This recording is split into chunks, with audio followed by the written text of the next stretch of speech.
Welcome to Stress-Free IEP. You do not need to do it all alone. With your host, Frances Shefter, Principal of Shefter Law. She streams the show live on Facebook on the last Tuesday of every month at noon Eastern. Get more details and catch prior episodes at www.shefterlaw.com. The Stress-Free IEP video podcast is also posted on YouTube and LinkedIn, and you can listen to episodes through Apple Podcasts, Spotify, Google Podcasts, Stitcher, and more. Now, here's the host of Stress-Free IEP, Frances Shefter. Hello, listeners. We are so happy to have you here with us today on our special recording that we will be sharing. And if you have comments, because this is not our live, you can always put comments underneath, and then when we post it, and then we can always answer them later. So today, our special guest is Pia with TAR Education in Motion, and because she can explain it better, Pia, please introduce yourself and explain what you do and why. Yeah, hi, Frances. So thank you very much for having me on the air. It's been a pleasure. So by trade, I'm an occupational therapist, and I work with autistic children. That's my specialty, also sensory integration. And TAR provides parent education. We provide occupational therapy services in the home. And I feel like that's very important because parents need to know how to support their children. So I'm focusing a lot on parent education and on the education about autism. Great. And what does TAR stand for? It stands for Therapeutic Autism Resources. Great. And I love that you work with the parents, because a lot of times, even when we have a really good IEP, the parents aren't quite sure how to integrate it at home. Right. And we all know how important it is to have consistency throughout, especially for our children on the spectrum. No, and I feel like, sorry, I didn't want to cut you off. No, go ahead. Yeah, no, I feel like it's so important because most of the time parents get to bring their child to therapy, or they get a lot of information, but then it lacks how to carry this over into the home. And that's actually where most problems happen. Parents need to be empowered. They need to know what's going on and how to help their child, because therapy happens once a week or maybe twice, but that's pretty much it. Right. And the child's home, often with the parents. Mm-hmm. And so why did you find TAR Education in Motion? So me as an occupational therapist, I have always noticed that parents want to support their children. They want to know, but there is a limited time in therapy. So even when I provide therapy in the clinic, I feel like then they take the information home, but then the home setting is completely different. Like when I, for example, during COVID, I got a better insight into the house because of telehealth. So I noticed so many things that I didn't know. Even parents reported, we have this, we have that, but I didn't really know what it looked like, what the limitations were. So, and based out of that, I decided I want to provide more education in the home, because there I see what actually the barriers are, what parents have available, and how we can actually work with the resources that they have at home. If it's a swing, if it's like sitting at a table, because every child can sit at a table, but what does that mean?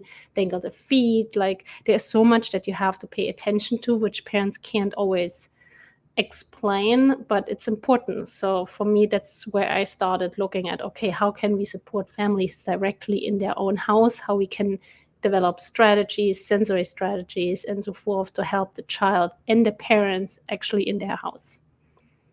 That is awesome. I love it, because, as you're saying all this, I'm thinking about it. I'm like, yeah, when you go to an occupational therapist, they have all these fun toys and things to do the therapy with. And most homes, I would assume, do not have it. And so I'm assuming when you go into the home, you help parents figure out with what they do have, how they can adapt it to do the different therapy things. Yeah. So sometimes I'm actually surprised what parents actually already have at home. Like they're involved in so many Facebook groups, they're involved in communities. So parents get ideas, but then I feel like they don't always know how to use those equipments that they buy, or they have things at home where they don't really know what to do with them.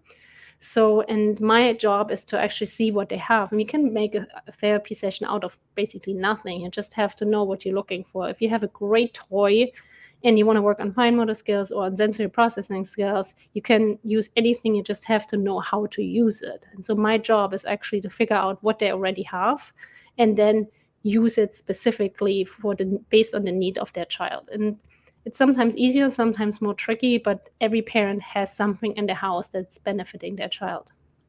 And that's what I'm looking for. I would say I love that, because you're not going in and saying, oh, you need to buy these items. You're going in and saying, hey, you've got this over here and that over here, and this is how we can make it work. Correct. And that, that you say the Facebook groups, because, parents, we're always involved in Facebook groups. And I know we always get recommendations, because who do we go through? We go to other parents to ask for support. And somebody will say, oh, I have this great thing that works great for my child. And so we go out and buy it. And then now what do I do with it? Correct. No. It's really like that. It's like there's so much on the market. You can buy a million swings, but I feel like not every swing is correct for a child. There are kids that avoid swings. There are kids that love swings, but every parent is like, I need a swing. And then what? Right. Or the stretchy, the pod things, which I was going to get one for my daughter, but my pediatrician recommended the one that goes over the mattress at night to snuggle her in. They're great. And that's been really working really well. It's like her safe place. You can buy so many equipments. Also, like around Christmas time, everybody posted like you can use this, this, and that. And I have noticed in my own Facebook group that parents want strategies. But to be honest, you need to understand your child first to see if it's a seeker or it's an avoider. And based on that, you pick strategies. It's not just random strategies are working. So, and I think parents need to understand the difference, but also what can you pick based on your need of a child. That is so true, because, we ask other parents, but no child's profile is the same. Nope. It's very, very different. And the strategies you need to use are different. So you mentioned do you have your own Facebook page? I have my own Facebook page, yeah. So I have Do you want to share it, or is it a private group only for clients? It's a private group, but everybody can share, everybody can join. It's a sensory and autism support group. So I'm happy to, I don't know if you can put a link somewhere later. I don't know how you would like we put a link. Perfect. We'll have the link when we air it and on my website. Correct. So my group is not big, but my mission for this is that I'm supporting families with sensory strategies, or also giving them ideas how to support each other within the sensory community. Because all those bigger Facebook groups, parents ask questions, and I feel like there's little guidance on how you actually use sensory strategies. It's really just ideas, and that's it. So me as an occupational therapist actually goes in and like, okay, you have a question for that. Can I help you with this? What is your need? Like, how can we figure this out? It's basically like a little OT session within a smaller background setting. That's awesome. Yeah, and that's great, because it's true. Like, other parents are, well-meaning. As an attorney, there's plenty of times I'm in parent groups that aren't attorney parent groups, and some of the advice that people give is not quite legally what it should be. Yeah.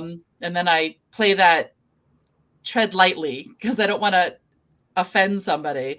But if they're not giving good legal advice, I might, hey, you might want to check this out. Right.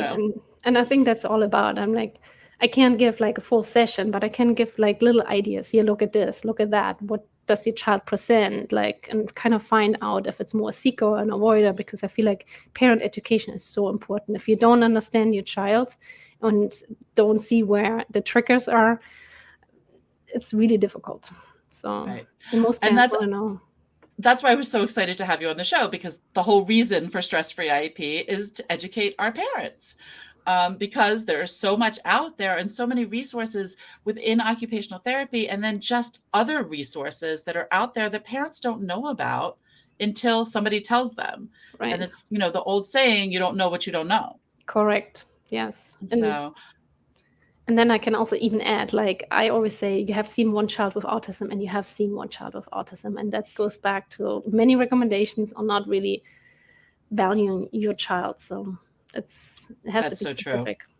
And I think that's why they changed the terminology now. So it's, the spectrum. Correct. It's not high or low functioning. It's a spectrum, because there's just different areas that they do. And I know there's a way, I think there was a chart out there or something that had like the different areas of where the child is, and we all present differently. Correct. And I think parents still want to know, is my child level 1, 2, or 3? It's like, I feel like it doesn't really matter as much. You just need to know how you help your child. If it's a 1 or 3, it doesn't say much about treatment or anything. Exactly. And that's the same on the IEP. Like, it doesn't matter if you're high functioning or low functioning. Like, you don't need that label. You're on the spectrum. Let's look at the goals and objectives and make sure that the placement matches the goals and objectives and where it can be implemented. Yeah, no, I'm Because totally with you.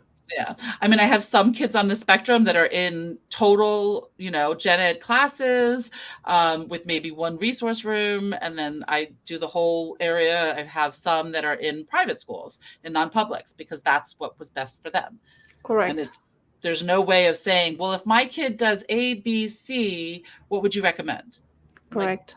It's more than ABC, because there's so much more to it. Whole child, academic, intellectual, physical, all the things, and then an overstimulation.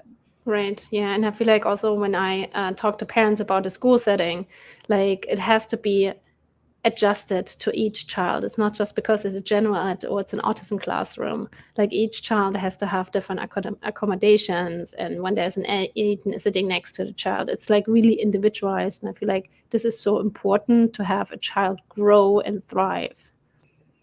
That's so true, because there are often times that I see these stock objectives and goals because that's what they're used to doing. And I'm like, that doesn't match what your assessment just said.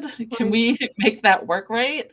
And that I find parents have a hard time. They don't know how to take an assessment, like an OT evaluation, assess that, and make sure the information is correct on the IEP. Right. No, I totally agree. And I feel like also, like parents, they get so many informations at an IEP meeting. Like if it's speech therapy, if it's OT, if it's educational goals and where their child stand, and then they just hear. For example, I had a mom, like she was always told her son is doing great. And then she went to the IEP meeting and she left it and was like, oh my God, my child is doing so poorly. So because all the goals were like not on target and she was so overwhelmed. So I feel like also when you leave an IEP meeting, there's so many information which has to be either better explained to parents or maybe not put in so many, like the information is too much for parents. They are so overwhelmed. Yeah. And I feel like that's where we as professionals have to help and break it down for them, because otherwise they're just like, my kids is not on target, and they're really also sometimes very depressed about that. Right. And there's I know the meme has been posted, like if somebody it's not a real IEP meeting until somebody cries. Right. And that shouldn't be, like I have parents come to me all the time. I might cry, and it's okay. I mean, I've cried at my child's IEP meeting. That's normal. But as long as it's a cry of relief or it's upset, but we find the solution to whatever's making you cry. Yeah.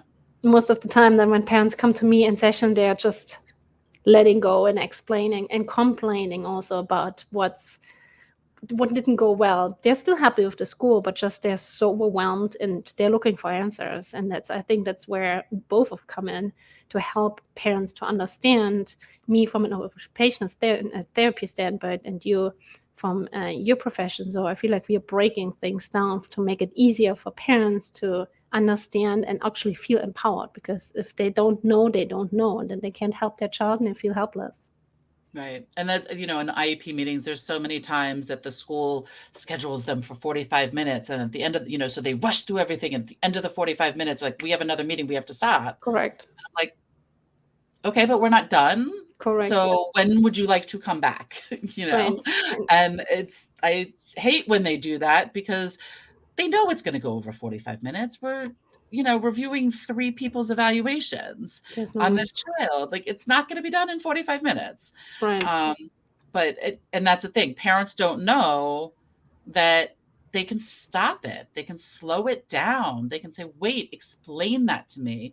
Or wait, does that objective match the evaluation? Because the occupational therapist that I work at home is doing something different, and that should be reflected on the IEP. We need to get us, matching. Right. And I feel like also many parents actually don't know the difference between school OT and outpatient OT. So they often think it's the same, but it's not. And then they're like, but why is that OT in school not working on sensory processing skills? Why is that OT not taking my child to the gym? Why are they just sitting at the table? So also breaking down, explaining to parents what the difference is, what the difference in goals is. So I think there's also often a mismatch and a misunderstanding. Right, because I've had parents say, well, but they qualified for OT outside. Why don't they qualify it in school? And Correct. if there's not an educational impact, it Right. doesn't. And I think that's often misunderstood. And that's where I always come in. I'm like, okay, that's the difference between those two settings. It's the same profession, but it's very different. And parents sometimes have a really hard time understanding that. And I'm assuming if the parents want, you will talk to the school occupational therapist so that you guys, because yes, you work on different things, but strategies and some things should stay the same. Yes. So when the parents, of course, they just have to fill out a release of information form, and then I get in touch with the school, because I feel like even though we work on different goals, it's still the same child. So it's a team approach. So sometimes strategies that I use are very beneficial for school and vice versa. I see the child in a different setting than the school. Sometimes we see the same thing and sometimes we see different things, but we can still benefit from each other's observations. So I'm always happy when a school OT contacts me or when I get the opportunity to talk to them, because I feel like you can help so much more when everybody's on the same page. Yeah, definitely. And it's so important, for the consistency, for everything. And, most of the times I've had schools are perfectly willing to talk to outside professionals, that it's helpful. Sometimes they won't, and then that gets a little bit harder, but it's, the parents can advocate for it. And I always push for that, because ultimately the parent has the last word, but they don't always know that they can use that. Like they can stop, like you said earlier, they can advocate, they can call in a meeting, they can say, no, I'm not going to sign this. So they have a lot of rights, which they're not always aware of. Right. And, it's interesting you said that, hey, you don't have to sign it. You can sign part of an IEP. You can agree with part of it and not the other part. And if the occupational therapist that they're working with at the school refuses to talk to outside therapist, you might be able to go to the principal or go to the next level up to say, hey, what can we do to make this work? Like, Right. and not saying to put more work on the occupational therapist at school, because I get it. A lot of them have 2 or 3 schools, but there's got to be a way that works for everybody, that we're all on the same page. Right. And I feel like if there's communication, I'm happy to, figure out how to make it easier for the school OT, because I know they're swapped. Like they have, like you just said, 2, 3 schools, their caseload is full with all the IEP meetings, sessions, notes, and whatever. But I feel like if there is more communication between schools and outpatient or home setting, I feel like that would benefit not just the kid, but also the therapist, because it makes it easier to work with any child when you have more information on any kid. Right. And, it's interesting you say that, like, the different strategies. I know a lot of times children, all children will behave one way in school, another way at a home, and a third way out in the community. Correct. And it's so important to see all of that so that you're working on everything together. Right. And school is mostly the difficult part, because there's so many more kids. Kids are unpredictable, and children on the spectrum, they thrive in routines when it's a little bit more calm. But school, there is so much going on. Transitions are harder. There are more schools. You bump into kids. Like, even if it's a small classroom, there's so many more variability, where a child doesn't understand the expectation versus when they come to a one-on-one setting or when they're at home. I have a lot of parents who are like, oh, but they're fine at home. Why do the kids have so many problems in school? Then they blame school. School has a harder time adjusting or putting in accommodations because there's just so many more kids. So I think parents need to understand that, but also school needs to understand that there's like a mismatch, and school is always the harder part. Right. No, definitely. Even if there's a one-on dedicated aid or one-on-one critical staffing, whatever they call them these days, it's not the same, because yes, you have a one-on-one with your child, but there's still, 8 other people in your class, Right. 800 other people in this school. And then it's just, so much going on, and you can only, like you said, Right. you can only manipulate it so much. Correct. And I feel like in a one-on-one session, I can tease things out and also see things just by working with that one child, which then those strategies can be implemented in the school, and then the school can give me feedback. Okay, that worked or that didn't work. And then we kind of troubleshoot again. Yeah. It's really try and error most of the time.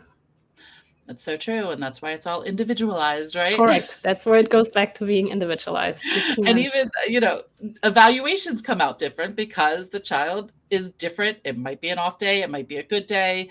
They might be in a green room that sets them off, or a yellow room that they're happy in. And you don't know until you're in there and working with the child. Correct. And most of the time, assessments they're always different than a treatment session, because new room, like you said, then new environment, never been anywhere close to that room.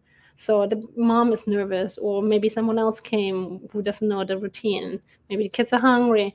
So I feel like there's so many things that you have to consider, just like in school as well. So it's not, each day is different. It's just like with us, when you're hungry, you're not doing well. Right, exactly. Hangry, I think they call it. Yes. And then, I know with myself, like if I haven't eaten, I start, lagging, and I can't concentrate as much. And then I realize, oh, it's 3:00. I haven't had lunch yet. Correct. That could have something to do with it. And sometimes our kids on the spectrum can verbalize that, and sometimes they can't.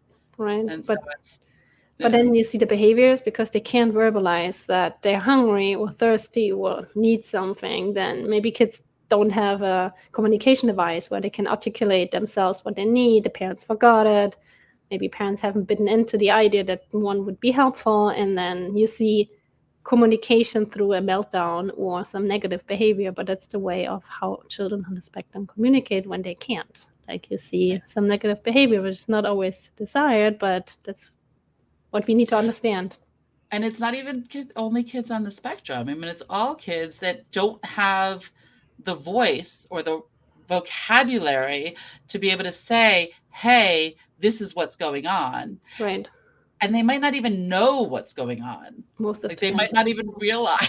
Right. And that makes it so much harder, because something is going on, and then you have to figure out, oh, what is it? Like, and there's no communication, but you as a parent or as the adult, your job is to figure this out, even though it's not always easy. But the more you watch, the better you get an understanding. And that also goes back to better understanding the child and empowering adults so they feel competent to actually look for triggers. Right, exactly. And meltdowns will drop, decrease, because once you know what the triggers are, and you can avoid the triggers or prepare for the triggers, whatever the case may be, then you're setting the stage so that your child can be more successful. Right. I had actually an eval this morning, and mom was like, oh, we have always some food around. So I have noticed when she's holding some food in her hand, she doesn't even have to eat it. She is in a much better situation. So mom is always with some little crackers or like a bar when she leaves the house. And she's like, oh, great. I haven't understood all my triggers of my child, but that I know. So without food, I'm not leaving the house. And that's awesome. And that might be something like the school says you can't do it, but yes, you can do it. If this is what your child needs to engage in the curriculum and learn, 100% the school has to do it. Right. They need to figure it out. Right. And I think parents need to understand that they have the option to kind of ask for this and to have it put in their IEP. Right. And they have the power, if the school says no, to ask for the prior written notice and say, okay, can you please, put in the PWN that you're refusing XYZ because of ABC. Right. And once you tell the schools you want it in writing why they're refusing, I've seen schools a lot of time back off and like, oh, no, we can figure out how to make it work. Right. But if parents don't know, they're backing off. And then I feel like they're so frustrated with the schools. And also, like, I work with a lot of Spanish families. There you have like the language barrier. So there's so many components where parents don't feel competent. Right, definitely. And so that you specifically work with autistic children. Why is it so important for you working with autistic children? Because they don't have a voice, I feel like. Because they are always, they have a voice, but I feel like they're not understood the way those kids present themselves. Like I have so many children that come dysregulated in my session and they just can't help themselves. So I feel like that just makes my little therapy heart bleed. And I'm like, I just want to help. I want to help them be more regulated, have a good time. They want to enjoy, they want to please their parents, they want to be just kids. So, but when you're dysregulated, it's just like when we are hungry, we are not feeling well, we're not being our best, and then something happens and we are like, get so frustrated or something. So I feel like I've seen so many children that came dysregulated in my session, and we did some just basic sensor strategies, and kids just did more and participated more, seemed happier. And I feel like that's what I'm thriving for. I want to have those children enjoy their family, the families enjoy their kid, just like be normal kids and do what kids supposed to do. Of course, with some accommodation in certain cases, but I feel like dysregulation never gets anyone anywhere. So, and just by helping, being more stable, makes a different child. So that's what I'm shooting for. And also, I want the parents to be less stressed. I know an adult, when they're stressed, they're like, it makes it so much harder to work with your child. So when parents know, they can help their child to be more relaxed. So I think that's the difference between educating the parents, but also supporting the child just to do what they want to do. Right. I love that because, I'm thinking like you probably not enjoy, but when a dysregulated child comes in, it's more helpful because then you can help and teach the parents what their child needs. Right. Because I know, like, we've all seen it often that a child, has a meltdown wherever, the playground, the store, whatever. The parents get embarrassed. The parents feel stressed. They don't know what to do, which makes the situation worse. Correct. And but if they don't know, they don't know. And so I'm sure working with you will help them with that. Do you go out in the community with things, or do you just do the therapy in person? So most of the time I go to the home and do it in person. If there is a goal or if there's a situation where the parent is like, okay, look, when we go to the library, there's always a problem that with transitioning or something, I will do that too. But it's case by case basis. It's not I don't have a lot of families that request it. It's more that they want to figure out how to help the child be more regulated at home, but we can do it. Oh, great. That's awesome because it's helpful both. And so I think we addressed this. Like, why should parents take advantage of coaching? Like, why should they call you? So, because I feel like parents need to understand more. Like, they need to know how to help their child and not just rely on other therapy services, because ultimately therapy happens once or twice a week.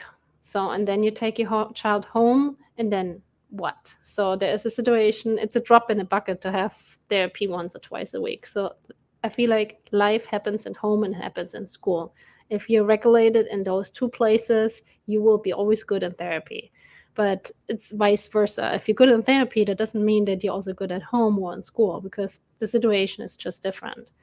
So there's different stimulus going on. Correct. And everything. Yeah. So, and I feel like this is why coaching is a benefit to parents, because they get to ask individualized questions in their environment. They're not taking their child somewhere. I'm coming to them and actually working on what they need in the house. Like, if they want to go to the zoo with me, I go to the zoo with them. So am I correct in thinking, like, in an OT session, it's focused on the child more and just working with the child? Whereas with the parent coaching, well, yes, you're focused on the child and helping the child, but you're also focused on helping the parent know how to do the strategies. Correct. So it's focusing on the parent to understand their child. So it's also guiding the parent to implement certain strategies that I would usually do. It's basically I'm guiding them through working with their child, basically. So it's like when they see something like, okay, why do you think your child is triggered by that input? What can we do? What are your strategies? Did it work? Did it not work? So there are a lot of open-ended questions. There are a lot of like asking what parents think and figuring it out together. So it's not just, okay, Pia's here, work with a child. It's like Pia's here, work with mom, so mom understands her child or dad. Got it.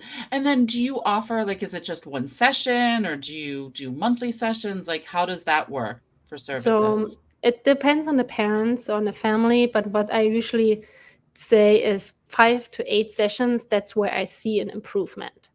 So, and then I can say, okay, maybe we can go to once a month or like every other month to kind of see how you implement the strategies yourself. Do you feel competent using those strategies by yourself, or do you want me just to chime in via Zoom? So that's totally individualized, but I feel like 5 to 8 sessions we need in order to kind of figure out the strategies together, because ultimately for me, it's also a try and error. I need to get to know the parent, I need to get to know the child, so to see what works and what doesn't. Because again, I have a lot of strategies, the toolbox is full, but that one child might need something a little bit more tweaked. So that I need to find out during the sessions.